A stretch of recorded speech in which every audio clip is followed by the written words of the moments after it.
Le bilan du nombre de noyades survenues au cours des vacances de la construction continue de s'alourdir. Édouard, une femme dans la soixantaine s'est noyée hier dans une piscine résidentielle à Saint-Anselme. Oui, les services d'urgence qui ont été appelés hier vers 19 h à leur arrivée, ils ont retrouvé cette femme dans la soixantaine, derrière une résidence, dans une piscine inanimée. Il y a eu des manœuvres de réanimation. Malheureusement, son décès a été constaté sur place. Vous l'avez dit, c'est dans un quartier résidentiel de Saint-Anselme, dans la MRC de Bellechasse. Ça monte maintenant le bilan pour le nombre de noyades depuis le début de l'année 2026 à 43, selon les données de Radio-Canada. Évidemment, pour la Société de sauvetage du Québec, c'est une donnée inquiétante parce que si on compare à l'année dernière, juste pour 2025, là, c'était 61 noyades. On se rapproche malheureusement de ce nombre pour l'année 2026 qui rappelle justement les messages de sensibilisation, notamment de ne pas être seul lorsqu'on est présent autour de différents plans d'eau. De façon générale, une fois sur deux, la personne était seule au moment de sa baignade, au moment de son activité nautique, peu importe l'âge, peu importe le genre.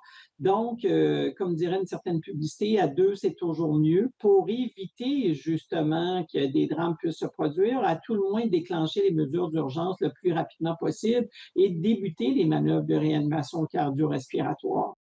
Bon, et parlant de bilan, il est maintenant de 9 noyades depuis le début des vacances de la construction. Oui, et normalement, on le sait, pendant les périodes des vacances de la construction, c'est lorsqu'il y a davantage de noyades, mais c'est normalement en moyenne 9. Donc, c'est inquiétant, encore une fois, pour la Société de sauvetage. J'ai discuté avec la Sécurité nautique ici à Québec parce que là, on se retrouve près de la rivière Montmorency. Normalement, là, près de 80 les noyades là, se font près de ces plans d'eau, les rivières, les lacs.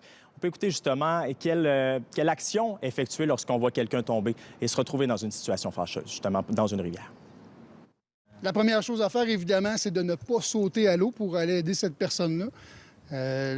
Ensuite de ça, bien évidemment, on peut lui lancer une corde, un objet qu'on a à proximité, une grande branche ou une perche, si jamais là, on est sur un site qui a des équipements de protection nautique.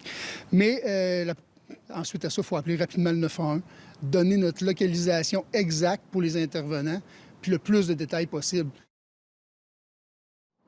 Les équipes nautiques qui seront un peu partout sur le territoire pour la deuxième semaine des vacances de la construction, notamment pour effectuer de la sensibilisation. Merci, Édouard. Au revoir.